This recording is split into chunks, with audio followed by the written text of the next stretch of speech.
Hello viewers, আসসালামু আলাইকুম। Welcome back to my channel. আজকে নিলাম আবারও ছোট্ট একটি ব্লগ। তো আজকে আমি আমার হাজব্যান্ড এবং আজান বাবাকে নিয়ে আমি যাচ্ছি আমার মায়ের বাসাতে। তো আমি আমার মায়ের বাসা হালসাতে, তো আমি পুরাদহ থেকে হালসা যাচ্ছি। তো আমরা আজকে একটা বিশেষ কারণে যাচ্ছি। তো মানে এক কথায় বলতে গেলে অনেক কষ্টের একটা দিন আজকে আমাদের। তো বলে না, বিপদে পড়লে মানে মানুষ চেনা যায় আসলে। তো আমাদের যতই আপন মানুষ থাকুক না কেন, আমরা যাদেরকে অনেক আপন ভাবি, তো তারা কিন্তু আমাদেরকে আপন ভাবে না। আমরা যতই তাদেরকে আপন করে কাছে রাখতে চাই, তো তারা মাঝে মাঝে এমন ব্যবহার করে, মানে বুঝিয়ে দেয় আর কি আমাদেরকে, যে তারা আমাদেরকে কতটা ভালোবাসে, কতটা আপন পরিচয় দেয় আর কি।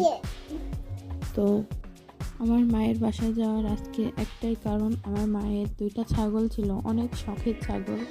মানে সে অনেক শখ করে কিনেছিল আর কি, যে ছাগল 2টা, মানে অনেক ছাগলের জাতটা অনেক ভালো ছিল, তো ওই জন্য সে শখ করে কিনেছিল যে সে কিছুদিন আর কি পুষবে, কিন্তু কেয়ার করার কপালে না থাকলে। তো অনেক বিপদে পড়ে আর কি ছাগল 2টা আমার আম্মু আজকে বিক্রি করে দিল। তো যার জন্য আমাকে ফোন দিয়েছিল। আমি আমার অটোতে যে যাদেরকে দেখছেন, এনারা হচ্ছে ছাগলের কষাই আর কি। তো আমি এনাদের সঙ্গে করে নিয়ে যাচ্ছি আমার বাসায় প্রায় আমি চলে এসেছি। তো আল্লাহ যা করে সব ভালোর জন্যই করে। তো আমরা ছাগলের দাম দর করে দিয়েছি। তো ছাগল এখন নিয়ে যাচ্ছে উনি।